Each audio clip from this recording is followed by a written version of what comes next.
Hi, we will now proceed to Article 276, abandoning a minor.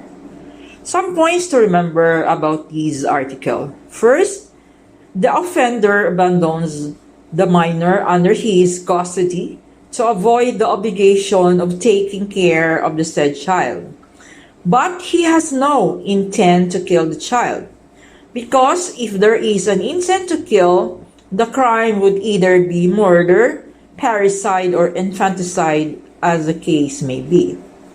Also, under paragraph 1 of Article 276, the law here penalizes the mere abandonment of a child even when the life of the said child is not endangered, so long as there is an interruption of the care and protection the child needs by reason of his tender age.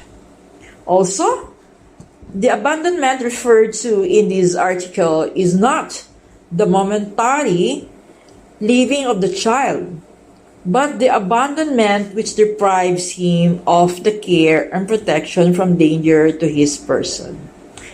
And finally, parents guilty of abandoning their children shall be deprived of parental authority. With that, let us listen to the report on abandoning a minor. Hello, this is Karl Catungal reporting on Article 276, abandoning a minor. The case name is People versus Bandian. The elements are as follows. Number 1. The offender has the custody of a child. Number 2. The child is under 7 years of age. Number 3. He abandons such child. Number 4. He has no intent to kill the child when the latter is abandoned. Now the facts of the case are as follows. On January 31, 1936, the appellant's neighbor saw the appellant go to the thicket away from her house to respond to a call of nature.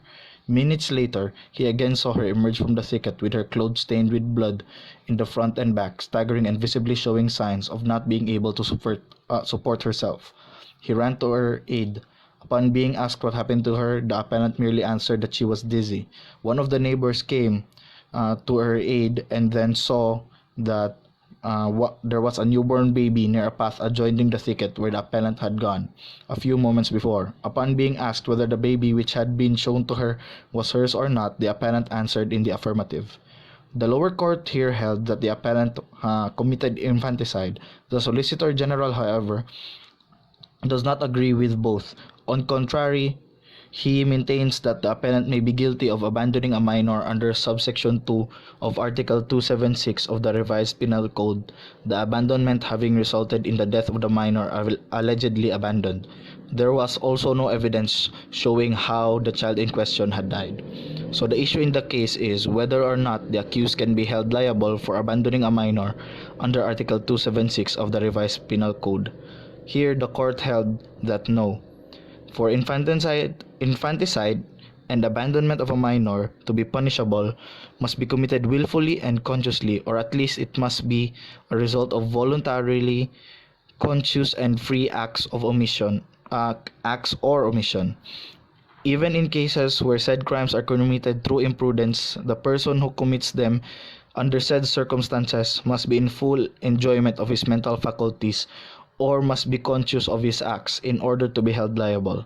The evidence clearly does not show that the appellant, in causing her child's death in one way or another, or abandoning it in the thicket, did so willfully, consciously, or imprudently.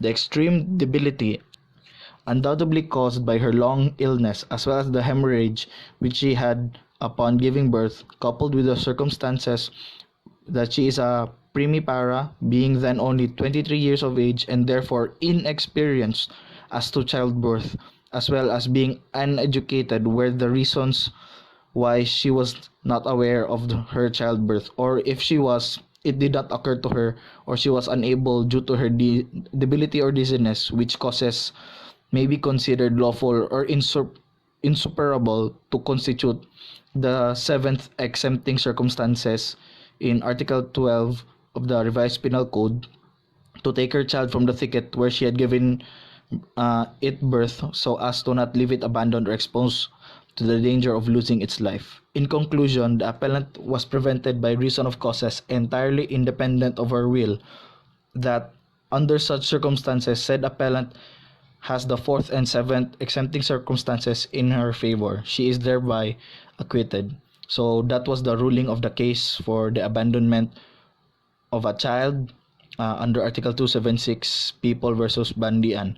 The accused was acquitted due to the circumstances present, which did not show that there was any ill intent in the part of the accused. Thank you.